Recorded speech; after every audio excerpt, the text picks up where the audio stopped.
درود دوست عزیز، من دیبا نوروز نژاد هستم. به کانال سیکرت آف موویز خوش اومدی.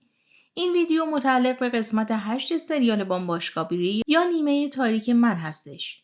لطفاً کانال رو سابسکرایب کن که ما رو گم نکنی. لیلا و کنان میشینن توی ماشین و یکم با همدیگه گپ میزنن. لیلا از کنان میپرسه برای چی این کارو کردی؟ من حس بدی دارم که به خاطر من استفاده دادی. کنان میگه من واقعا خسته شده بودم. شاید لازم بود که تو بیای و منم همچین تصمیمی بگیرم. توران و نوین دارن ادریس رو میبرن و نوین اصرار داره که ببریمش بیمارستان و خود ادریس میگه بیمارستان نمیشه. توران میگه این مرد تحت تعقیبه، منم دادستان کل کشور هستم، نمیتونیم بریم بیمارستان. وقتی که اکرم ساعت رو به زنش نشون میده، شاهینده میگه این مارکش توی استانبول مغازه داره. اینا محدود ساخته میشن. میتونیم بریم اون مغازه و ببینیم که برای کی بوده. شاید هم اصلا دزدیده شده باشه. نوکت داره سر مراد داد و بیداد میکنه که کنعان به خاطر اون دختره گذاشته رفته. برو بیارش و رازیش کن که بیاد جلوی دوربین. کنعان و لیلا گوشیاشون رو سایلنت میکنن و میرن که شب خوبی داشته باشن. توران ادریس رو میاره به گاراژ خونش و دکتری که آشنای خود ادریسه میاد بالا سرش که گلوله رو در بیاره. مراد به یاسمین زنگ میزنه که بتونن کنعان رو پیدا کنن و یاسمین میگه کنعان به خاطر عشقش همچین فداکاری کرده. مراد میگه اون در برابر همه حتی آبدارچی اینجا هم مسئولیت داره. دکتر ادریس جراحیش کرده و میگه اگر بره بیمارستان بهتره، ولی اینطوری هم زنده میمونه. اگر درد داشت از این قرصا بهش بدین. آشناهای نوین بهش زنگ میزنن و خبر استعفای کنعان رو بهش میگن. یه دختری داره توی جنگل فرار میکنه و 2 مردم دنبالش هستن. مراد و یاسمین رفتن خونه لیلا و خواستن که تا صبح کشیک بدن.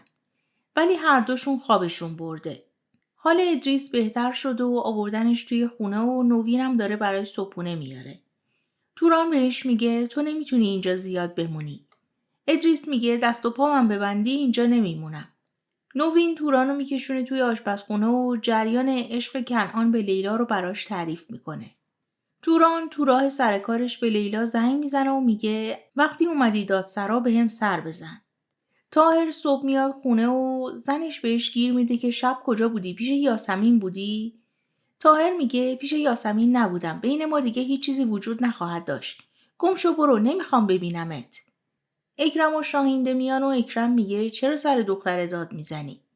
طاهر میکشدش کنار و چکو بهش میده و میگه اینو از گوکان گرفتم که خرج کنی. اکرم مجبور میشه که چکو بگیره و از پسرش تشکر میکنه. شاهینده هم میخواد همراه شوهرش بره به ساعت فروشی که براش اتفاقی نیفته. کنان و لیلا میرسن خونه و با مراد و یاسمین روبرو میشن. یاسمین از شبی که برای لیلا گذشته سوال میپرسه و مرادم سر کنعان داد و بیداد میکنه که اینطوری نمیتونی بذاری بری.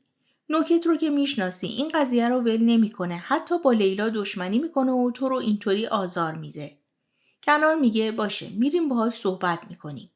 شاهینده و اکرم ساعت رو میبرن به نمایندگی و مسئول اونجا هم میگه باید یه ایمیل به سوئیس بزنیم و ببینیم که خریدار کی بوده. بعداً بهتون خبر میدیم. وقتی لیلا میخواد بره توی دادسرا، اون دختری که دیشب داشته فرار میکرده میره جلوشو میگیره و میگه شما دادستان هستین؟ من از آتش سوزی سال 95 خبر دارم. کسایی که تو اون موضوع دست داشتن الانم هستن و دارن کارشون رو ادامه میدن. باید باهاتون حرف بزنم. لیلا دختر رو میبره توی دفتر خودش رو براش مراقب میذاره و بعدم میره به سمت دفتر توران. مراد و کنان میرن دفتر نوکت و نوکت اول میخواد با هزینه فسخ قرارداد کنعان رو نگه داره که کنان میگه من اون هزینه رو پرداخت میکنم. ولی بعد نوکت حرف رو میبره به رابطه کنعان و لیلا و عکس رو میذاره جلوش. لیلا میره دفتر توران و یکم راجع به پرونده صحبت میکنن و توران از لیلا راجع به رابطه‌اش با کنعان سوال میپرسه. لیلا میگه از دیشب رابطمون شروع شده. من خیلی سعی کردم که این رابطه جدی نشه. توران میگه در اصل من به فکر تو هستم. فکرشو بکن که مردم از این رابطه خبردار بشن. بعد پشت چه حرفایی که نمیزنن. بعدم اگر تو بخوای انتقالی بگیری به این فکر کردی که آیا کنعان با تو میاد یا نه؟ به همه چیز خوب فکر کن. کنعان از دست نوکت عصبانی میشه که داره با رابطه‌اش با لیلا تهدیدش میکنه و نوکت میگه برگرد سر برنامه‌ات، بگو که خسته بودم و یه هفته استراحت کن ولی برگرد. کنعان میگه تو نمیتونی با یه همچین چیزایی منو بترسونی، کارت خیلی زشته. بعد از رفتن مراد و کنعان نوکت به دستیارش زنگ میزنه و میگه به خبرگزاریا خبر بدین. لیلا میاد پیش دختری که بهش پناه آورده و دختر تعریف میکنه که توی یه پاساژی با یه پسری آشنا میشه و یه مدت با هم رابطه میگیرن و بعدم پسره میبرتش وارد یه گروهی میکنتش که از دخترها سوء استفاده میکردن و روشون عملای جراحی انجام میدادن که زیباتر بشن و بتونن بیشتر بفروشنشون. و برای اینکه دخترها رو بترسونن از اون آتش سوزی براشون حرف زده بودن و تهدیدشون کرده بودن که شماها رو هم میتونیم بسوزونیم.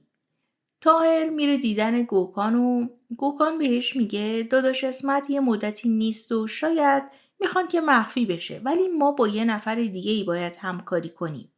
عکس دختری که به لیلا پناه آورده رو میذاره روی میز و میگه خانواده این دختر دنبالش میگردن و ما هم باید بریم پیداش کنیم و به خانواده‌اش برش گردونیم. لیلا به کنعان خبر میده که یه همچین دختری اومده دادسرا و همچین قضیه‌ای هستش. دختر التماس میکنه که تو رو خدا منو همینجوری رها نکنین، من بی سرپناه هستم. لیلا و رفیق میخوان بفرستنش به خوابگاه زنان بی سرپناه که دختر میگه نه من نمیتونم همچین جایی برم، اونا منو پیدا میکنن. نوین به ادریس میگه دوان خودش گفته بود که من با تو صحبت کنم، بهم بگو که چه اتفاقاتی افتاده. ادریس هم براش جریان آتش سوزی و همه چیز رو تعریف میکنه. شاهینده به اکرم میگه برو پیش لیلا و از زیر زبونش بکش ببین پرونده ها به کجا رسیده. لیلا دختره رو میاره خونه کنعان و کنعان به لیلا میگه من یه حسابی توی فضای مجازی دارم، اخبار رو اونجا منتشر میکنیم. لیلا میگه نمیتونیم چون که شکایت رسمی نکرده و میترسه. یه آدمایی هم دنبالشن. بعدم به دختر اطمینان خاطر میده که تو اینجا در امان هستی و به کنعان اعتماد کن. کنعان به دختر میگه نه فقط تو بلکه دوستات رو هم نجات میدیم. اکرم به لیلا زنگ میزنه که اومدم خونت و لیلا تنهاشون میذاره. کنعان به دختر میگه من سعی میکنم که اسمت مخفی بمونه ولی تو هم همه چیز رو برام تعریف کن. دختر میگه من توی یتیم خونه بزرگ شدم. این یتیم خونه ای بود که اینا باهاش همکاری داشتن و دخترها رو از اونجا بردن یه جای دیگه. ما رو حبس کردن. ما رو بردن توی اتاق عمل که جراحی چونه و لب و سینه انجام بدن. از من دزدی کردن، بهم تجاوز کردن. ولی اسم دکتر رو میدونم، اسمش لونته. مطبش توی بیکوزه. اونجا عمل جراحی دخترها رو انجام میده. بعدم تعریف میکنه که وقتی میخواستن عملش کنن با چاقو دستیار دکتر رو تهدید کرده بوده و تونسته بوده از دستشون در بره. کنعان وقتی اینا رو میشنوه برگشت میزنه به شخصیت دوان. به دختر میگه آدرس رو به من بده و اینجا بمون من الان میام. دوان با چاقو به مطب دکتر حمله میکنه و اول دستیارای دکتر رو میزنه بعدم دست دکتر رو با چاقو میبره. اگر تا اینجا ویدیو رو دوست داشتی لایک رو بزن که ادامه بدیم. نوین به توران میگه چرا چیزایی که ادریس برام تعریف کرد و تا حالا بهم نگفته بودی؟ توران میگه چطوری میگفتم؟ اون وقت تو تمام اون دردا و تروماها رو هر لحظه میخواستی حس کنی و کنعان اونطوری میخواستی بزرگ کنی و ازش فاصله بگیری. به ادریس هم میگه تو متوجه نیستی که چقدر به کنعان آسیب زدی. ادریس میگه اگر من نبودم و جلوشو نمیگرفتم خیلی کارهای بدتری انجام میداد. دوان بعد از اون عملیاتش میاد خونه پدرش و توران در رو باز میکنه و دوان میگه اومدم با پدرم آشنا بشم. وقتی ادریس رو میبینه میگه تو چرا اینجایی؟ ادریس میگه یه چیزای اشتباهی پیش اومد.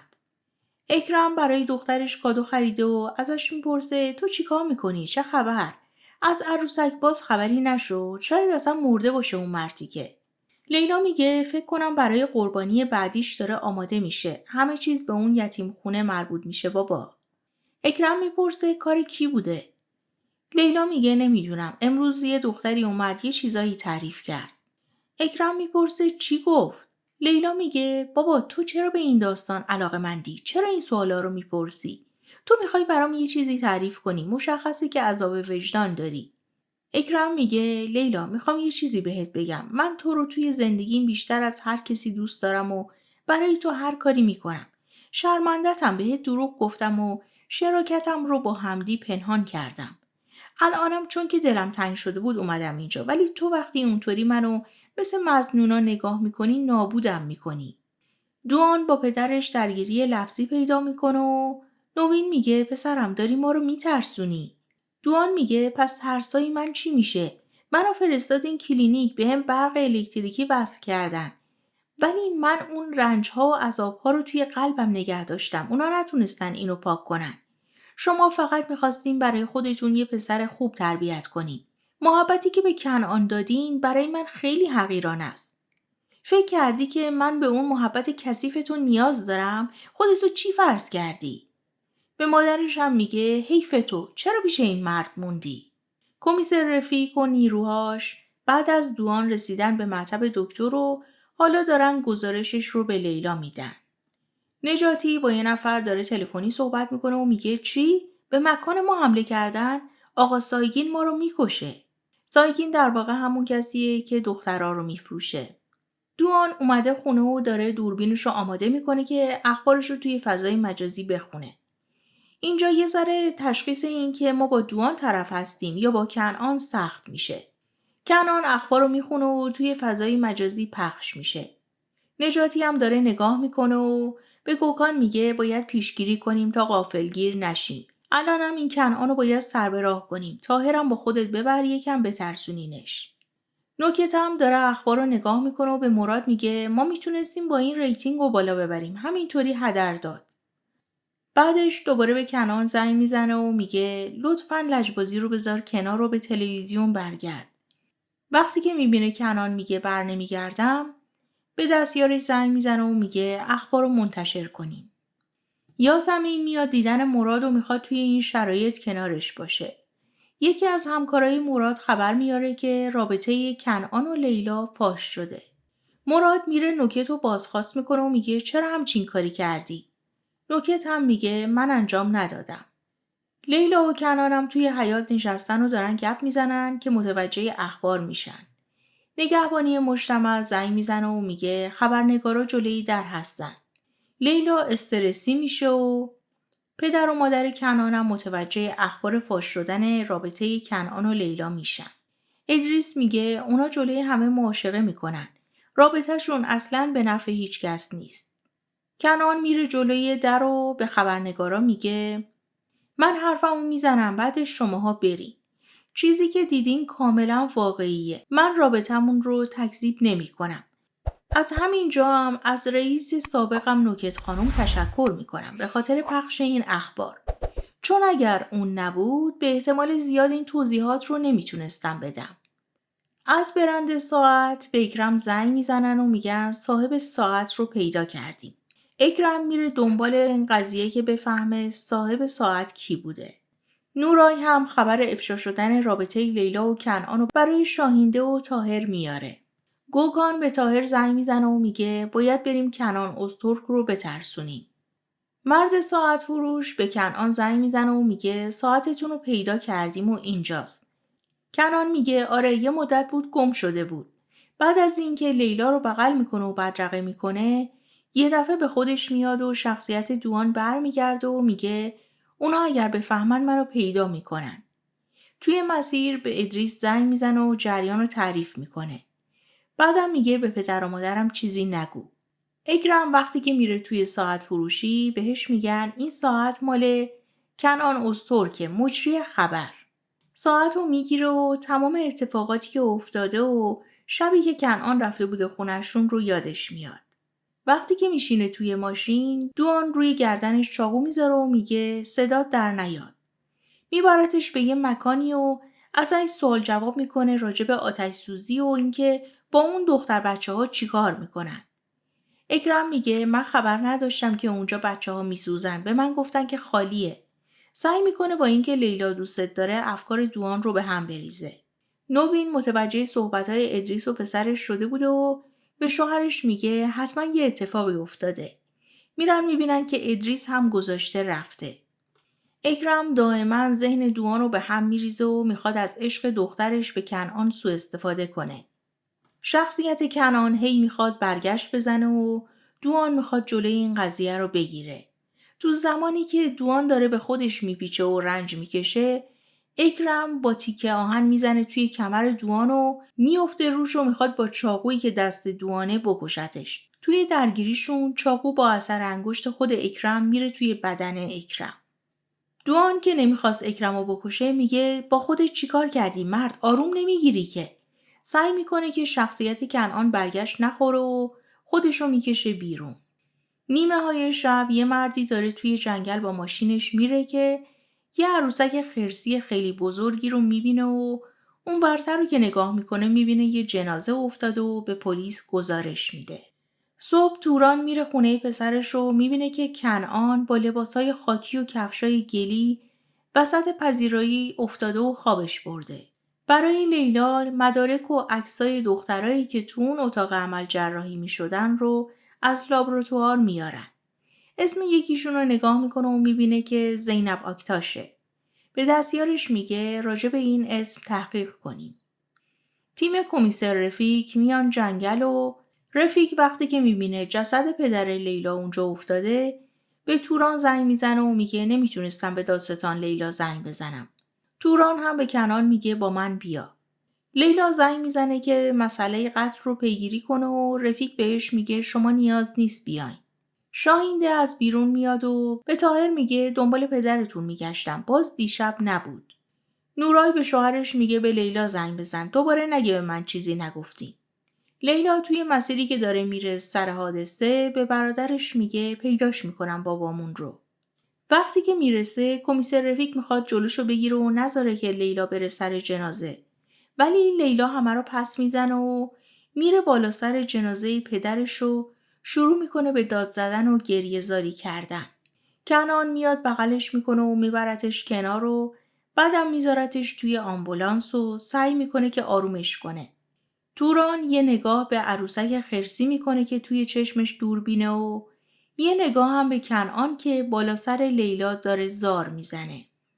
مرسی که تا اینجا همراه هم بودی. به نظرت لیلا وقتی که بفهمی که قاتل پدرش همون عشقشه، عشق رو انتخاب میکنه یا انتقام رو؟ برام کامنت کن. تا ویدیوی بعدی، خدا نگهدار.